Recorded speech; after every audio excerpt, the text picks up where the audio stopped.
Hi guys! Today we're going to be making some homemade butter, and we're going to be using this heavy whipping cream. Okay, it's going to be so delicious. Follow us on this journey. We've already added a quart of this heavy whipping cream to our blender, as you can see. And what we're going to do to start is we're going to whip it on a low speed.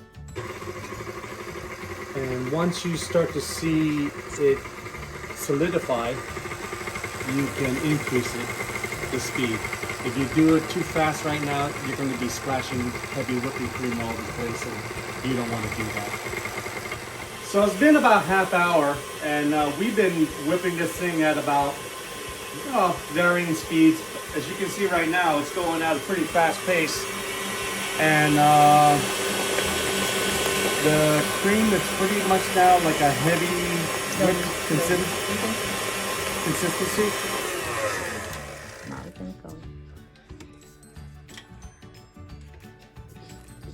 Okay, so that's basically what we have right now.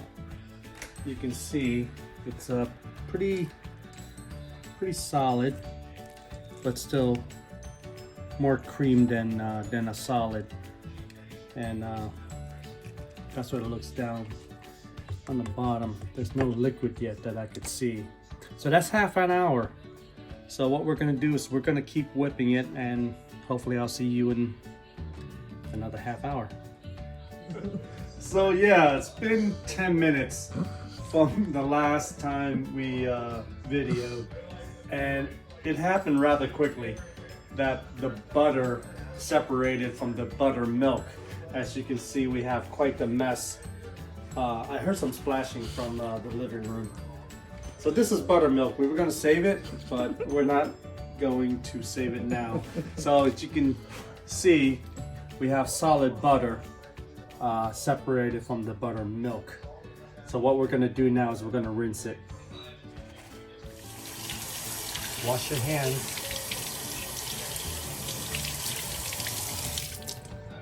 Food safety is very important.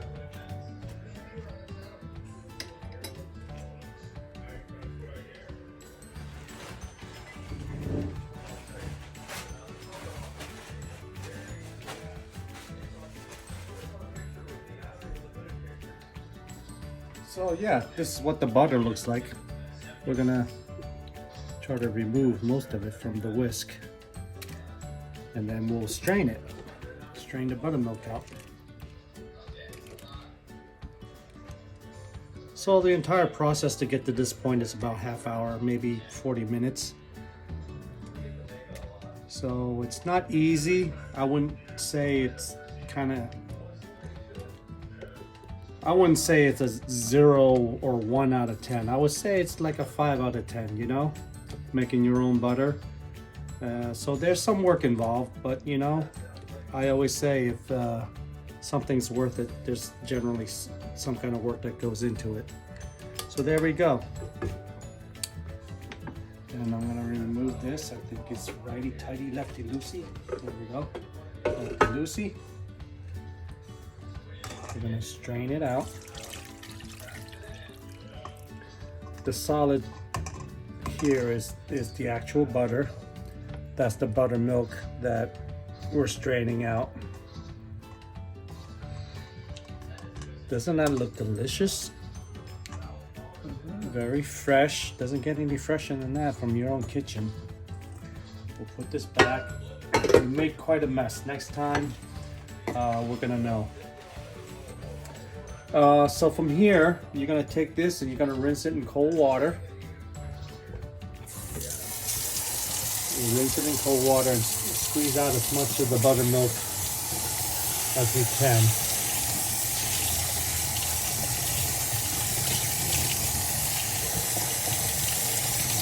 The more buttermilk that you squeeze out, the longer it's going to stay fresh for you. So here we go. We're going to squeeze out as much of the buttermilk out of our butter as possible.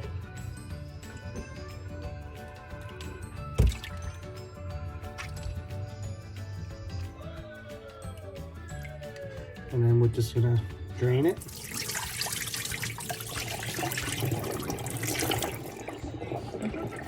And here we are, fresh butter. And here's the part where you can add your own salt if you want salted butter. We'll probably add maybe half teaspoon to a teaspoon, I'm not sure. But my helper here is going to help me shake the salt onto my hand. There we go. And we're going to mix it up.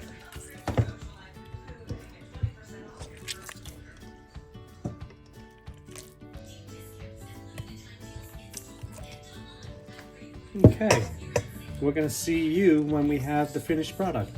And we're back. So you can see here the amount of buttermilk that we're able to save. What we're going to do is we're going to save this buttermilk in the refrigerator so that we can make some buttermilk biscuit. That's where the term comes from, when the milk separates from the butter.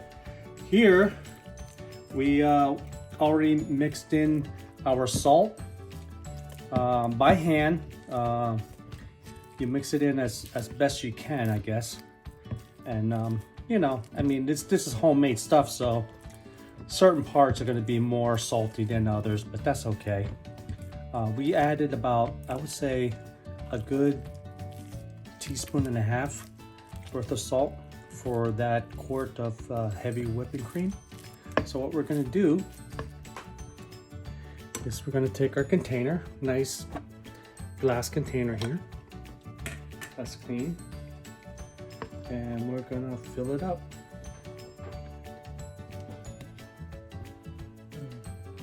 I wish we had bread to try it. Yeah. Press it down as much as you can so that you can make room for your lid.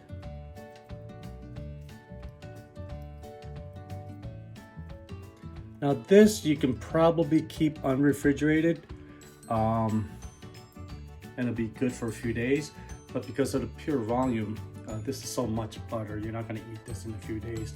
I would keep it refrigerated, quite frankly, and you should be good for a few weeks.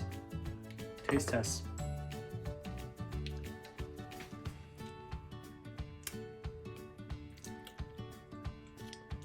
Oh yeah, that is good. That's good butter. Good butter. Really salty. So, can you go out and get yourself a pound worth of butter for $5? Sure, you could do that. But this is kind of something neat you can do at home, maybe with the kids. We love it. This is delicious. This is one of the best butter, quite frankly, that I've tasted in a while, besides maybe the French butter, which has more of a aromatic feel to it. I'm not sure how they do it. I've read the ingredients and it just says milk and salt. I mean, that's all we used, and this is really good butter. So good luck, have fun, and we'll see you soon.